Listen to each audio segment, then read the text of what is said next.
अरे ये क्या, जगन्नाथ भगवान के गहने चोरी हो गए। सुबह होते ही मंदिर में हड़कंप मच चुका था। मंदिर के कैमरे तुरंत चेक किए गए, पूरी रात की रिकॉर्डिंग देखी गई, लेकिन हैरानी की बात ये थी कि किसी भी कैमरे में कोई आता हुआ या जाता हुआ नहीं दिखा। पुरी के उस पुराने मंदिर में एक बच्चा रहता था।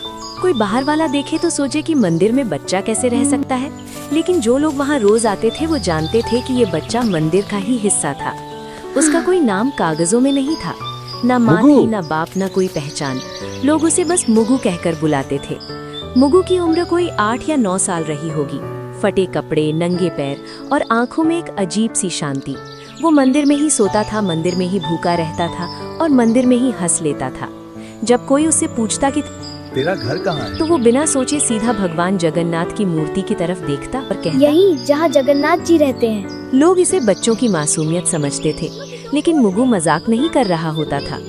मुगु भगवान जगन्नाथ को भगवान नहीं मानता था, वो उन्हें अपना सबसे अच्छा दोस्त मानता था। हर सुबह वो मूर्ति के सामने बैठकर बोलता, आज देर हो गई दोस्त, पुजारी अंकल ने झाड़ू नहीं दी। कभी शिकायत करता, कल तुमने सपना क्यों नहीं भेजा? और कभी रूठ जाता, अगर आज खिचड़ी नहीं मिली ना तो मैं बात नहीं करूंगा। अजीब बात ये थी कि मुगु की बातें कभी खाली नहीं जाती थी। एक दिन दोपहर की आरती के बाद मंदिर में एक औरत आई। उसके कपड़े फटे थे, आंखें सूजी हुई थीं और आवाज कांप रही थी।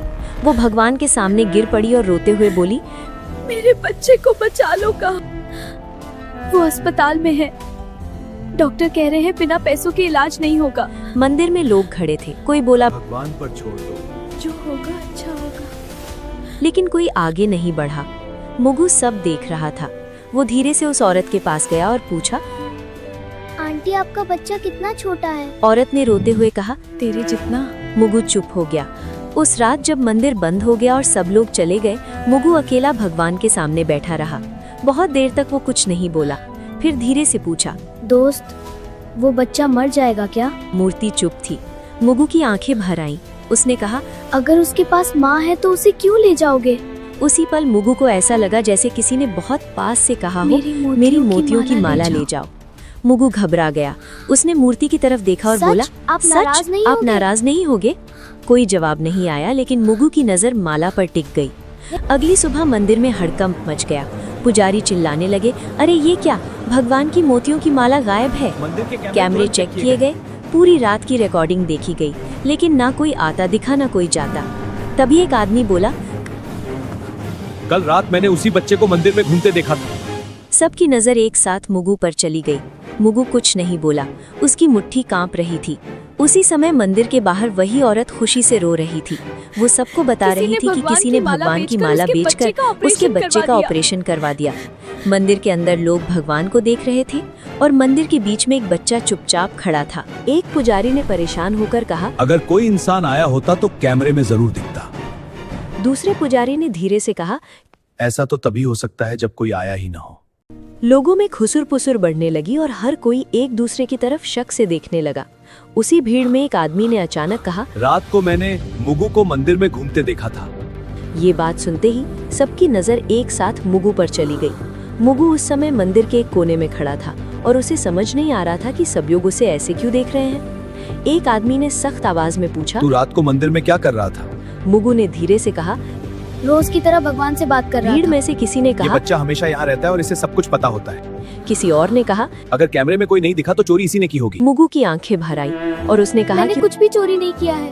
मैंने जो उसने बस किया वो इतना कहा भगवान के कि कहने उसने पर जो किया किया था। वो भगवान के कहने पर किया था। ये सुनकर लोग हंस पड़े और किसी ने ताना मारते हुए कहा, भगवान बच्चों से चोरी नहीं करवाते। मुगु कुछ नहीं बोला और उसकी नजर जमीन पर टिक गई। उसी समय मंदिर के बाहर शोर मच गया, क्योंकि वही औरत भागती हुई आई थी जो कल रो रही थी। वो खुशी से कांपती आवाज में बता रही थी कि उसके बच्चे का ऑपरेशन हो गया है और डॉक्टरों ने जान बचा ली है।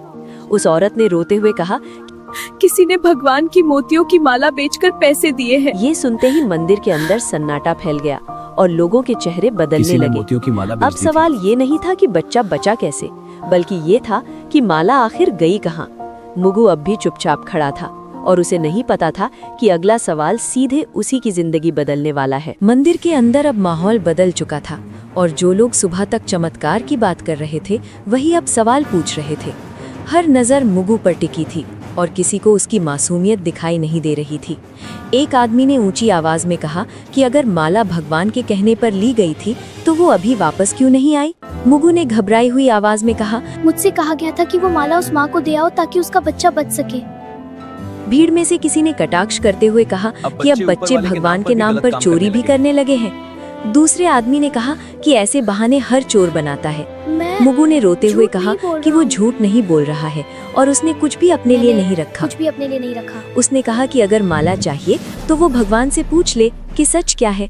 ये बात सुनकर पुजारी भी असहज हो गए क्योंकि कोई भी भगवान से सवाल नहीं करना चाहता था। मुख्य पुजारी ने कड़े शब्दों में कहा कि जब तक सच्चाई सामने नहीं आती तब तक बच्चे का यहाँ रुकना ठीक नहीं होगा। तब तक बच्चे को मंदिर में नहीं रहने दिया जाएगा।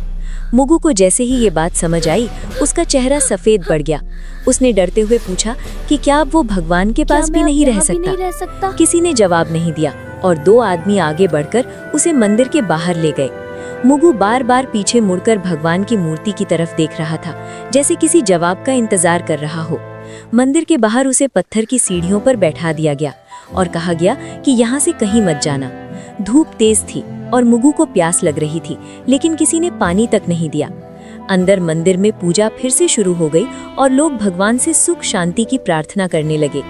बाहर एक बच्चा चुपचाप बैठा था, जिसे समझ नहीं आ रहा था कि उसने गलत क्या किया। मुगु ने खुद से कहा, अगर भगवान ने कहा था तो फिर सजा मुझे क्यों मिल रही है? उसकी आंखों से आंसू गिरने लगे और वो पहली बार भगवान से बिना बोले सवाल कर रहा था। उसी समय मंदिर के अंदर अचानक हवा तेज चलने लगी और दीपक की लौ हिलने लगी। कुछ लोगों ने इसे भगवान की नाराजगी कहा और कुछ ने इसे महज हवा का झोंका मान लिया। मुगु अब भी सीढ़ियों पर बैठा भगवान की तरफ देख रहा था और उसे नहीं पता था कि ये चुप्पी आने वाले तूफान की शुरुआत। शाम होते ही मंदिर के समिति की बैठक बुलाई गई, क्योंकि मामला अब सिर्फ माला का नहीं रहा था। लोग बाहर खड़े थे और अंदर ये तय हो रहा था कि एक अनाथ बच्चे के साथ क्या किया जाए। एक सदस्य ने कहा कि अगर आज सख्ती नहीं दिखाई गई तो कल हर कोई भगवान के नाम पर कुछ भी उठा लेगा। दूसरे ने कहा, बच्चे को बाहर रखने से मंदिर की शांति बनी रहेगी। मुख्य पुजारी चुप बैठे थे और बार बार भगवान की मूर्ति की तरफ देख रहे थे। आखिर उन्होंने भारी आवाज में कहा कि जब तक माला वापस नहीं आती, मुगु मंदिर में नहीं रहेगा। ये फैसला होते ही किसी ने बाहर आकर लोगों को बता दिया कि बच्चे को मंदिर से निकाल दिया गया है। भीड़ में कुछ लोग चुप थे और कुछ ने सिर हिलाकर सहमति जता दी। मुगु को जब ये बताया गया तो उसने बहुत धीमे से पूछा कि क्या वो रात को भी यहाँ नहीं सो सकता? कोई जवाब नहीं आया और उसे मंदिर के मुख्य दरवाजे से बाहर कर दिया गया। मुगु दरवाजे के पास कुछ देर खड़ा रहा और फिर सीढ़ियों पर बैठ गया। उसे समझ नहीं आ रहा था कि भगवान के घर में उसके लिए जगह कैसे खत्म हो गई। उसी समय मंदिर के अंदर एक पुजारी ने देखा कि भगवान की मूर्ति के पास रखा फूल मुरझा गया है। उसने इसे अशुभ संकेत बताया, लेकिन किसी ने उसकी बात पर ध्यान नहीं दिया। रात बढ़ती गई और मंदिर के कपाट बंद हो गए। मुगु बाहर ही बैठा रहा और ठंडी हवा में सिकुड़ता गया। उसने खुद से कहा कि शायद भगवान उसे आज रात जवाब देंगे, लेकिन बहुत देर तक कुछ नहीं हुआ और सिर्फ घंटियों की दूर की आवाज सुनाई देती रही। उसी रात शहर में एक अजीब सी खबर फैलने लगी कि अस्पताल में उस बच्चे की हालत अचानक बहुत सुधर गई है। डॉक्टर कह रहे थे कि इलाज उम्मीद से कहीं ज्यादा असरदार रहा। लोगों ने इसे भगवान की कृपा कहा और कुछ ने मंदिर में फिर से दान देने की बात की। किसी ने ये नहीं पूछा कि उस कृपा की कीमत किसने चुकाई। मुगु को इस खबर की कोई जानकारी नहीं थी और वो बाहर बैठे बैठे सो गया। उसके चेहरे पर डर नहीं था, बल्कि थकान थी, जैसे उसने बहुत भारी बोझ उठा लिया हो। आधी रात के बाद मंदिर के अंदर अचानक दीपक अपने आप तेज हो गया। कुछ पुजारी घबरा गए और बोले कि भगवान कुछ कहना चाहते हैं, लेकिन बाहर मंदिर की सीढ़ियों पर एक बच्चा बेसुध पड़ा था और कोई उसे देखने नहीं आया। मुगु की सांसें हल्की थी और उसे नहीं पता था कि अगली सुबह उसके लिए सबसे कठिन होने वाली है। सुबह होते ही मंदिर के बाहर लोगों की भीड़ फिर जमा होने लगी, क्योंकि रात की घटनाओं ने सबको बेचैन कर दिया था। कुछ लोग कह रहे थे कि भगवान ने संकेत दिए हैं और कुछ लोग अब भी यही मान रहे थे कि बच्चा झूठ बोल रहा है। उसी बीच एक पुजारी ने ध्यान दिया कि भगवान की मूर्ति के पास रखी दूसरी माला की एक मोची ढीली हो गई है। उसने पास खड़े पुजारी से कहा कि अगर कोई चोर होता तो बाकी गहनों को भी हाथ लगाता। ये बात धीरे धीरे भीड़ तक पहुंची और पहली बार लोगों को लगा कि कहानी वैसी नहीं है जैसी दिखाई जा रही थी। एक आदमी ने कहा कि अगर बच्चा चोर होता तो वो मंदिर छोड़कर भाग जाता। लोगों की नजर बाहर सीढ़ियों पर पड़ी जहां मुगु बेसुध पड़ा था। उसका चेहरा पीला था और उसकी आंखें आधी खुली थीं। एक औरत ने घबराकर कहा कि बच्चे को उठाओ और पानी दो। जब उसे छुआ गया तो सब समझ गए कि मुगु को तेज बुखार है। मुगु ने बहुत धीमी आवाज में कहा कि उसने गलत कुछ नहीं किया है। उसने बस इतना कहा कि भगवान ने कहा था कि किसी की जान बचाना सबसे जरूरी है। ये सुनकर कुछ लोग चुप हो गए और कुछ की आंखें झुक गईं। मुख्य पुजारी आगे आए और पहली बार उन्होंने मुगु की बात ध्यान से सुनी। पुजारी ने उससे पूछा कि भगवान ने तुझसे और क्या कहा था। मुगु ने कांपती आवाज में कहा, भगवान ने कहा था कि सच सामने आने में समय लगता है। उसी समय अस्पताल से एक आदमी मंदिर पहुंचा जिस बच्चे और का उसने ऑपरेशन हुआ बताया था कि उसकी जिस हालत अब बच्चे पूरी का तरह ऑपरेशन ठीक है। हुआ था उसकी हालत अब पूरी तरह ठीक ऑपरेशन है। के पैसे उसने अचानक ये मिल भी गए कहा थे, कि ऑपरेशन इसलिए के डॉक्टरों ने पैसे बिना देर अचानक किए इलाज मिलने शुरू से कर दिया। डॉक्टरों ने तुरंत इलाज शुरू कर दिया था। अब मंदिर में सन्नाटा था और लोग एक दूसरे को देखने लगे। सबको समझ आ रहा था कि अगर माला न गई होती तो शायद वो बच्चा आज जिंदा न होता। लेकिन सवाल अब भी वही था कि माला मंदिर से बाहर कैसे गई। किसी ने फिर से कैमरे देखने की बात कही। जब कैमरे दोबारा चेक किए गए तो एक अजीब बात सामने आई। रात के ठीक उसी समय जब माला गायब हुई थी, सभी कैमरे कुछ सेकंड के लिए अपने आप बंद हो गए थे। टेक्नीशियन ने कहा कि ये आम बात नहीं है और बिजली में कोई दिक्कत भी नहीं हुई थी। लोगों के चेहरे पर डर साफ दिखाई देने लगा। मुख्य पुजारी ने भारी आवाज में कहा कि अगर ये सब सच है तो ये चोरी नहीं थी। उन्होंने कहा कि ये किसी की परीक्षा हो सकती है। मुगु को उठाकर अंदर लाया गया और पहली बार उसे भगवान के सामने बैठाया गया। उसने थकी हुई आंखों से मूर्ति को देखा और बहुत धीमे से कहा कि उसने वही किया जो दोस्त ने कहा था। लोग चुप थे और किसी के पास कहने को कुछ नहीं था। सबको लग रहा था कि सच्चाई सामने आ रही है, लेकिन अभी पूरी नहीं हुई है। मंदिर के अंदर अब सन्नाटा था, लेकिन उस सन्नाटे में भी कुछ लोग सच को मानने के लिए तैयार नहीं थे। एक सदस्य ने कहा कि कैमरे बंद होना तकनीकी गड़बड़ी भी हो सकती है और इसे चमत्कार मान लेना ठीक नहीं है। दूसरे ने कहा कि अगर आज बच्चे की बात मान ली गई तो कल कोई और भी भगवान का नाम लेकर चोरी करेगा। ये बातें सुनकर कुछ लोग सहमति में सिर हिलाने लगे। मुगु को अंदर लाने के बाद उसकी हालत और बिगड़ने लगी थी। उसका शरीर तप रहा था और सांसें तेज हो गई थी। एक पुजारी ने कहा कि बच्चे को डॉक्टर के पास ले जाना चाहिए, लेकिन समिति के एक आदमी ने कहा कि पहले सच्चाई तय होनी चाहिए, इलाज बाद में भी हो सकता है। ये बात सुनकर कुछ लोग असहज हो गए, लेकिन किसी ने खुलकर विरोध नहीं किया। मुगु ने आंखें खोलकर बहुत धीमे से कहा कि उसे अब डर नहीं लग रहा है। उसने कहा कि अगर वो बाहर ही मर जाता तो भी उसने सही काम किया होता। ये सुनते ही मंदिर के अंदर खड़े कुछ लोगों की आंखें भर आईं। उसी समय एक आदमी जोर से बोला कि अगर बच्चा इतना ही सच्चा है तो भगवान उसे क्यों नहीं बचा रहे। ये सवाल ऐसा था जिसे कोई सुनना नहीं चाहता था। मुगु ने कमजोर आवाज में कहा कि भगवान हमेशा किसी को बचाने नहीं आते। उसने कहा कि कभी-कभी भगवान चाहते हैं कि इंसान सही फैसला ले। ये बात सुनते ही मंदिर में कुछ लोगों को गुस्सा आ गया। एक आदमी ने कहा कि ये बच्चा भगवान बनकर बोल रहा है। मुगु ने बहुत मुश्किल से मुस्कुराते हुए कहा कि वो भगवान नहीं है, बस दोस्त की बात बता रहा है। उसकी आंखें धीरे धीरे बंद होने लगी। उसी समय बाहर से आवाज आई कि एम्बुलेंस आ गई है। कुछ लोग राहत की सांस लेने लगे और कुछ अब भी खड़े रहे। जब मुगु को उठाकर बाहर ले जाया गया तो मंदिर के अंदर अचानक तेज हवा चली। दीपक की लौ एक पल के लिए सीधी खड़ी हो गई। कुछ पुजारी डर गए और बोले कि अब देर हो चुकी है। किसी ने पूछा कि किस बात के लिए देर हो चुकी है, लेकिन कोई जवाब नहीं आया। मुगु को एम्बुलेंस में डाल दिया गया और दरवाजा बंद हो गया। उसकी उंगलियां ढीली पड़ रही थीं और उसकी सांस बहुत हल्की हो गई थी। मंदिर के अंदर लोग अब भी बहस कर रहे थे कि सच क्या है। उसी समय एम्बुलेंस के सायरन की आवाज दूर होती चली गई। मुख्य पुजारी ने भगवान की मूर्ति की तरफ देखा और पहली बार उनकी आंखें भर आईं। उन्हें समझ आ गया था कि सही और गलत के बीच का वक्त बहुत कीमती होता है। एम्बुलेंस के जाते ही मंदिर के अंदर एक अजीब सी खामोशी फैल गई और बहस अपने आप रुक गई। लोग एक दूसरे का चेहरा देख रहे थे, जैसे सबको अचानक समझ आ गया हो कि अब शब्द बेकार हैं। कुछ देर बाद अस्पताल से फोन आया और मुख्य पुजारी ने कांपते हाथों से कॉल उठाई। डॉक्टर ने बताया कि बच्चे की हालत बहुत नाजुक है और अगला 1 घंटा बेहद अहम है। ये सुनते ही मंदिर में मौजूद कई लोगों के चेहरे पीले पड़ गए।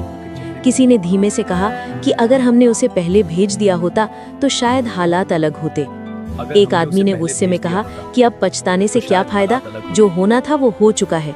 लेकिन उसकी आवाज में भी भरोसा नहीं था, सिर्फ डर था। हो चुका है। उसी समय वो औरत फिर मंदिर पहुंची, जिसका बच्चा अस्पताल से बचकर लौटा था।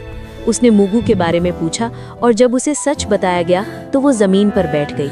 वो रोते हुए बोली कि अगर उसका बच्चा बचा है तो उसकी वजह वही अनाथ बच्चा है। उसने कहा कि वो माला नहीं थी, बल्कि भगवान का भरोसा था जो बिक गया था। ये सुनकर मंदिर में खड़े लोग सिर झुकाने लगे। किसी की हिम्मत नहीं थी कि उस औरत की आंखों में देख सके।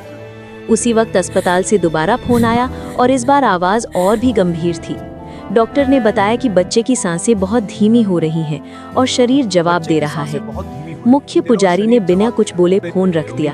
उन्होंने पहली बार साफ शब्दों में कहा कि ये सब किसी चोरी की कहानी नहीं थी। उन्होंने कहा कि ये परीक्षा थी और हम सब उसमें फेल हो गए। उनकी आवाज में गुस्सा नहीं था, सिर्फ टूटन थी। कुछ लोग रो पड़े और कुछ बस दीवार की तरफ देखते रहे। हर किसी को लग रहा था कि अगर समय को थोड़ा पीछे किया जा सकता तो सब कुछ बदल सकता था। मंदिर के बाहर अचानक तेज हवा चली और धूल उड़ने लगी। कई लोगों ने इसे भगवान का संकेत माना, लेकिन अब किसी के पास जवाब नहीं था। अस्पताल से आखिरी बार फोन आया और इस बार लाइन के उस तरफ सिर्फ सन्नाटा था। कुछ सेकंड बाद डॉक्टर ने कहा कि उन्होंने पूरी कोशिश की, लेकिन बच्चा नहीं बच पाया। ये सुनते ही मंदिर में खड़े कई लोग जमीन पर बैठ गए। किसी ने भगवान को दोष नहीं दिया, क्योंकि अब सब समझ चुके थे कि गलती कहाँ हुई थी। मुख्य पुजारी ने भगवान की मूर्ति की तरफ देखा और बहुत धीमे से कहा कि हमने बहुत देर कर दी। उन्हें एहसास हो गया था कि इंसान जब फैसले टालता है तो उसका अंजाम हमेशा किसी और को भुगतना पड़ता है। मुगु के जाने के बाद मंदिर में पहली बार ऐसा हुआ कि भीड़ होने के बावजूद कोई शोर नहीं था। लोग दर्शन के लिए आ रहे थे, लेकिन किसी के चेहरे पर वो पुरानी श्रद्धा नहीं दिख रही थी। मुख्य पुजारी ने आदेश दिया कि उस दिन कोई उत्सव नहीं होगा और मंदिर में सादगी रखी जाएगी। कुछ लोगों ने राहत महसूस की, लेकिन कुछ को लगा कि ये सब दिखावा है। उसी दिन शाम को खबर फैली कि अस्पताल में उस बच्चे की मां अब भी बैठी रो रही है। उसने कहा कि उसका बच्चा तो बच गया, लेकिन जिस बच्चे ने उसे बचाया वो चला गया। ये बात सुनकर कई लोग पहली बार घर जाकर चुपचाप रोए। किसी ने किसी को नहीं बताया, लेकिन हर किसी के भीतर कुछ टूट चुका था। अगली सुबह मंदिर के एक कोने में सफाई करते समय एक पुजारी को फर्श पर कुछ पड़ा मिला। वो एक छोटी सी पोटली थी जिसे मुगु हमेशा अपने पास रखता था। पोटली खोली गई तो उसमें कोई पैसा नहीं था, कोई खिलौना नहीं था। उसमें बस एक पुरानी रुई की माला थी और एक कागज का टुकड़ा। कागज पर मुगु की टूटी फूटी लिखावट में लिखा था कि अगर भगवान की माला वापस आ जाए तो किसी को सजा मत देना। उसने ये भी लिखा था कि दोस्त ने कहा है कि सही काम का इनाम हमेशा जिंदा रहना नहीं होता। ये पढ़ते ही मुख्य पुजारी की आंखें भर आईं और उन्होंने कागज चुपचाप मोड़ लिया। उन्होंने किसी को वो पंक्तियां जोर से नहीं पढ़कर सुनाई। उसी समय एक और अजीब बात हुई जिसे सबने महसूस किया, लेकिन कोई बोल नहीं पाया। भगवान की मूर्ति के गले में अगली सुबह मोतियों की वही माला वापस दिखने लगी। कैमरे फिर चेक किए गए, लेकिन इस बार भी कुछ नहीं दिखा। ना कोई आता दिखा, ना कोई जाता, बस माला अपनी जगह पर थी। कुछ लोगों ने इसे भगवान की लीला कहा और कुछ ने इसे अपनी गलती मान लिया, लेकिन इस बार किसी ने ताली नहीं बजाई और किसी ने जयकारा नहीं लगाया। मुख्य पुजारी ने धीरे से कहा कि ये माला वापस नहीं आई है, बल्कि हमें वापस मिली है। उनकी आवाज में आदेश नहीं था, सिर्फ स्वीकार था। उसी दिन मंदिर के बाहर एक छोटा सा दिया जलाया गया, बिना किसी घोषणा के। लोग आते गए और चुपचाप दिए के सामने सिर झुकाते गए। कोई नहीं जानता था कि ये दिया किसके लिए है, लेकिन सब समझ रहे थे। मुगु का नाम किसी ने नहीं लिया, लेकिन उसकी कमी हर किसी को महसूस हो रही थी। शाम ढलते ही मंदिर के बाहर एक बच्चा आकर सीढ़ियों पर बैठ गया। वो मुगु जैसा नहीं दिखता था, लेकिन उसकी आंखों में वही इंतजार था। एक आदमी ने उसे देखा और कुछ देर तक खड़ा रहा। उसके मन में पहली बार ये सवाल उठा कि क्या वो आगे बढ़ेगा या फिर देर कर देगा। अगली सुबह मंदिर हमेशा की तरह खुला, लेकिन माहौल पहले जैसा नहीं था। लोग दर्शन के लिए आए, सिर झुकाया और बिना ज्यादा रुके बाहर निकल गए। मुगु की बात अब कोई जोर से नहीं करता था, लेकिन हर कोई उसके बारे में सोच रहा था। मुख्य पुजारी ने उस दिन बहुत कम शब्दों में पूजा करवाई। उन्होंने भगवान से कुछ मांगा नहीं, बस चुपचाप हाथ जोड़कर खड़े रहे। मंदिर के बाहर वही आदमी उस बच्चे को लेकर फिर आया। इस बार बच्चे ने डर के बिना सीढ़ियों पर कदम रखा। किसी ने टोका नहीं, किसी ने सवाल नहीं किया। जैसे सब समझ गए हों कि कुछ सवालों का जवाब नियम नहीं होते। उस बच्चे को खाना दिया गया, पानी दिया गया और एक कोने में बैठा दिया गया। वो बार बार भगवान की मूर्ति की तरफ देख रहा था। उसने आदमी से पूछा कि क्या भगवान उससे नाराज होंगे। आदमी ने कहा कि भगवान कभी बच्चों से नाराज नहीं होते, इंसानों से होते हैं। ये सुनकर बच्चा हल्का सा मुस्कुराया, ठीक वैसे ही जैसे कभी मुगु मुस्कुराया करता था। शाम को मुख्य पुजारी बाहर आए और पहली बार लोगों से बोले। उन्होंने कहा कि भगवान ने किसी से माला वापस नहीं मंगवाई थी, बल्कि हमें हमारी इंसानियत याद दिलाई थी। उन्होंने कहा कि भगवान की सबसे बड़ी पूजा समय पर लिया गया सही फैसला होता है। भीड़ में खड़े कई लोगों की आंखें भर आईं। मंदिर के बाहर जल रहा दिया अब भी जल रहा था, लेकिन अब वो किसी की मौत की याद में नहीं, बल्कि एक जिम्मेदारी की तरह जल रहा था। वही औरत जिसका बच्चा बच गया था मंदिर आई। उसने उस बच्चे के सिर पर हाथ रखा और कहा कि कुछ कर्ज कभी उतरते नहीं हैं। बच्चे ने उसका हाथ पकड़ लिया। उसे शायद पहली बार लगा कि वो अकेला नहीं है। मंदिर की सीढ़ियों पर खड़े होकर आदमी ने आखिरी बार अंदर देखा। उसे लगा जैसे भगवान चुप नहीं है, बस देख रहे हैं। और उस चुप्पी में एक बात साफ थी, भगवान हमेशा किसी चमत्कार से नहीं, कभी किसी इंसान के फैसले से काम करते हैं। मुगु अब वहां नहीं था, लेकिन अगर कोई आज देर नहीं करता तो यही उसकी सबसे बड़ी मौजूदगी थी। कहानी हमें ये सीख देती है कि कई बार बच्चे घर से पैसे ले लेते हैं या चुरा लेते हैं तो माँ बाप बहुत गुस्सा हो जाते हैं और जाने क्या क्या कह देते हैं। मगर हमेशा याद रखिए, हर कहानी के दो पक्ष होते हैं। चाहे एक पक्ष आपको कितना भी सही या कन्विंसिंग लगे, दूसरे पक्ष को भी सुनना चाहिए। पहले ये जानिए कि उस बच्चे की स्थिति और परिस्थिति क्या है, उसके बाद ही कोई निर्णय ले और उसे प्यार से समझाएं। अगर आपको ये कहानी या इसकी सीख अच्छी लगी हो तो कमेंट में जय जगन्नाथ लिखें और इसे दूसरों के साथ भी साझा करें ताकि वे भी इससे सीख सके। जय जगन्नाथ।